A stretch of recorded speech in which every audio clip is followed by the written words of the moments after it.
Hello everyone. ये हमारा third class है। पिछले 2 क्लासों में मैंने ऑलरेडी डिस्कस कर चुकी हूँ इमाइल दरखाइम के इंट्रोडक्शन, पॉपुलर कॉन्सेप्ट और सोशल फैक्ट के बारे में। इस वीडियो में हम लोग डिस्कस करेंगे डिवीज़न ऑफ लेबर को डिटेल में। तो डिवीज़न ऑफ लेबर का कॉन्सेप्ट जो है इमाइल दरखाइम ने सॉलिडारिटी का कॉन्सेप्ट जो है वो डिवीज़न ऑफ लेबर के बुक में दिया है। तो इस कॉन्सेप्ट के अंदर हम लोग देखेंगे कि कितने तरह के सॉलिडारिटी हैं। Abnormal form of division of labour के बारे में भी हम लोग देखेंगे। डिवीज़न ऑफ लेबर का मतलब क्या है कि ये रेफर्स करता है स्पेशलाइजेशन ऑफ वर्क और task role in society as society evolve. जैसा जानते हैं कि जैसे जैसे सोसाइटी इवॉल्व करती है स्पेशलाइजेशन वैसे वैसे बहुत ज़्यादा हो जाता है कि जिसको जो काम आता है यदि वो वही काम करे तो उसका काम करने का जो एफिशिएंसी है वो बढ़ जाता है और उसका जो आउटपुट होता है वो भी बढ़ जाता है। तो इसलिए मॉडर्न सोसाइटी में स्पेशलाइजेशन बहुत बड़ा इम्पॉर्टेंट प्ले रोल करता है। और स्पेशलाइजेशन सिर्फ इकोनॉमिक एक्टिविटी में ही नहीं है, ये एक्सटेंड कर चुके हैं और भी एस्पेक्ट्स ऑफ सोशल इंस्टीट्यूशन में, जैसे फैमिली, पॉलिटिक्स और रिलीजन में। हर चीज़ में हम लोग देख रहे हैं स्पेशलाइजेशन है। जिसको जो काम आ रहा है उसको वही काम अलॉट किया जाता है। तो अब हम लोग पढ़ेंगे टाइप ऑफ सॉलिडारिटी के बारे में। ओके, सॉलिडारिटी का मतलब क्या होता है? एकजुटता। तो किस तरह का सॉलिडारिटी, जैसे जैसे सोसाइटी इवॉल्व हुई हम लोग देखेंगे कि सोशल डेवलपमेंट जो है जैसे जैसे हो रहा था उसमें सॉलिडारिटी का भी फॉर्म चेंज हो रहा था। पहले जो ट्रेडिशनल सोसाइटी थी उसमें मैकेनिकल सॉलिडारिटी पाई जा रही थी और जो आज का आधुनिक युग है उसमें ऑर्गेनिक सॉलिडारिटी पाई जाती है। दोनों में डिफरेंस क्या है उस चीज़ को हम लोग एक एक करके देखेंगे। ठीक है, 2 तरह के सॉलिडारिटी इमाइल दरखाइम ने अपने बुक डिवीज़न ऑफ लेबर में डिस्कस किया। पहला है मैकेनिकल सॉलिडारिटी का कि ये ट्रेडिशनल सोसाइटी का कैरेक्टरिस्टिक्स है। इसमें एक तरह के लोग होमोजेनियस, मतलब एक तरह का सिमिलैरिटी पाया जाता था लोगों में। सारे लोग एक ही काम कर रहे हैं, यदि फार्मिंग कर रहे हैं तो सारे लोग एक ही फार्मिंग का काम कर रहे हैं। ठीक है, कलेक्टिव कॉन्साइंस है, मतलब ग्रुप किसी चीज़ को डिसाइड करेगा, इंडिविजुअल डिसीजन को इम्पोर्टेंस नहीं दिया जाता था, ग्रुप के डिसीजन को इम्पोर्टेंस दिया जाता था। उसके बाद है कि पीपल आर सेल्फ सफिशिएंट। जैसे एक कोई आदमी है, जैसे मैं हूँ, तो मुझे सारा काम आ रहा होगा। जैसे मैं खेती भी कर सकती हूँ, मैं बिजली का काम कर सकती हूँ, मैं पानी खेत में पटा लूँगी, मतलब मैं खुद सारा काम कर सकती हूँ। उसके लिए किसी एक स्पेशलाइजेशन स्किल की ज़रूरत नहीं है। बट आज के युग में ऐसा नहीं है। और थर्ड, रिप्रेसिव लॉ।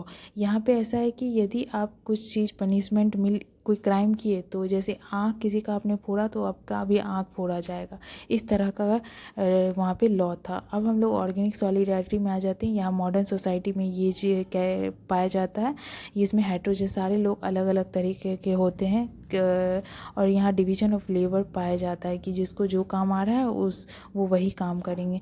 लोग एक दूसरे पर डिपेंडेंट हैं, क्योंकि हम यदि टीचर हैं तुम और मेरे लाइफ में दूसरे काम भी हैं जिसके लिए मैं दूसरों पर डिपेंड होंगे। रेस्टिट्यूटिव लॉ, यहाँ पे रिफॉर्म का इम्पोर्टेंस दिया जाता है, इसीलिए रेस्टिट्यूटिव लॉ है। मीन्स कि यदि किसी ने आँख फोड़ा तो उसको भी मौका मिलेगा कि वो सुधर सके, या कोई क्राइम किया तो उसके लिए। अब हम लोग पढ़ेंगे abnormal form division of labour के बारे में कि सोसाइटी में 3 तरह के abnormal form of division labour है। जैसे एनॉमिक डिवीज़न ऑफ लेबर। एनॉमिक वर्ड से का मतलब है जहाँ रेगुलेशन ना हो, लेस रेगुलेशन, उस टाइप के डिवीज़न ऑफ लेबर को एनॉमिक डिवीज़न ऑफ लेबर कहते हैं। ठीक है, फोर्स डिवीज़न ऑफ लेबर, जहाँ ज़बरदस्ती आपको डिवीज़न ऑफ लेबर के अंडर डाला जाता है। जैसे मुझे मन नहीं है किसी चीज़ काम करने में, लेकिन फिर भी आपको सेग्रीगेट करके आपको उसमें डाला जा रहा है। Poorly coordinated division of labour, जहाँ पे कोई ऑर्गेनाइजेशन, इंस्टीट्यूशन या फिर रूल रेगुलेशन नहीं है, कोई स्टैंडर्ड सिस्टमैटिक प्लान नहीं है, बस ऐसे ही सारे लोगों को ना डिवाइड कर दिया गया है अकॉर्डिंग टू देयर स्किल, वो चले गए, उसमें किसी का कोऑर्डिनेशन नहीं मिल रहा है। ठीक है, तो इसको poorly coordinated division of labour कहते हैं। ठीक है, डिवीजन ऑफ लेबर में आप लोग समझ गए होंगे ऑर्गेनिक, मैकेनिकल। ऑर्गेनिक का जो आप देखे होंगे कैरेक्टरिस्टिक्स मैंने बता दिया है कि मॉडर्न सोसाइटी में पाया जाता है, हेट्रोजेनस होता है। डिवीजन ऑफ लेबर उसमें होता है more dependent on each other. Restitutive law मैंने बता दिया कि यदि किसी ने क्राइम किया है तो उसको सुधरने का मौका दिया जाएगा, लेकिन मैकेनिकल सॉलिडारिटी में ऐसा नहीं था। यदि आप कोई क्राइम किए हो आपको सिमिलर काइंड ऑफ पनिशमेंट मिलेगा। तो मैंने एक एग्जांपल भी दिया, जैसे आप अपने किसी का आँख फोड़ा है या कोई भी चोरी किए हो या कुछ भी किए हो तो सिमिलर काइंड ऑफ पनिशमेंट आपको मिलेगा। रिफॉर्म का इसमें कोई चांस नहीं है। ठीक है, तो आज का जो है आप इसे याद कर सकते हो सिंपली। आज का ऑर्गेनिक देख रहे हो, आज हमारे मार्केट में बहुत ज़्यादा ऑर्गेनिक ट्रेंड में है।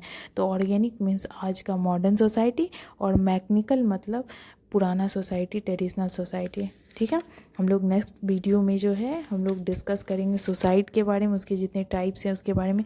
कोई भी कन्फ्यूजन हो इस वीडियो से रिलेटेड या हम मेरी प्रीवियस वीडियो से भी यदि रिलेटेड कोई भी प्रॉब्लम हो तो आप मुझे बता सकते हो। ठीक है, और मेरा हैंड रिटन नोट्स भी है, यदि आप लोग बोलोगे तो मैं उसको भी अपलोड कर दूँगी। कोई भी कन्फ्यूजन हो आप जस्ट कमेंट करके मुझे बता सकते हो, और मैं और क्या इम्प्रूव करूँ और मुझे क्या लाना चाहिए वो भी आप बताओ। ठीक है, और अभी सुसाइड, रिलीजन, उसके बाद बुक का करवा के उसके बाद मैं PYQ लाऊंगी। ठीक है, तो थैंक यू, आज के लिए इतना ही। हम लोग नेक्स्ट वीडियो में मिलेंगे, सुसाइड वाला जो टॉपिक है उसको डिटेल में हम लोग पढ़ेंगे। ठीक है, तो आज के लिए इतना ही, थैंक यू।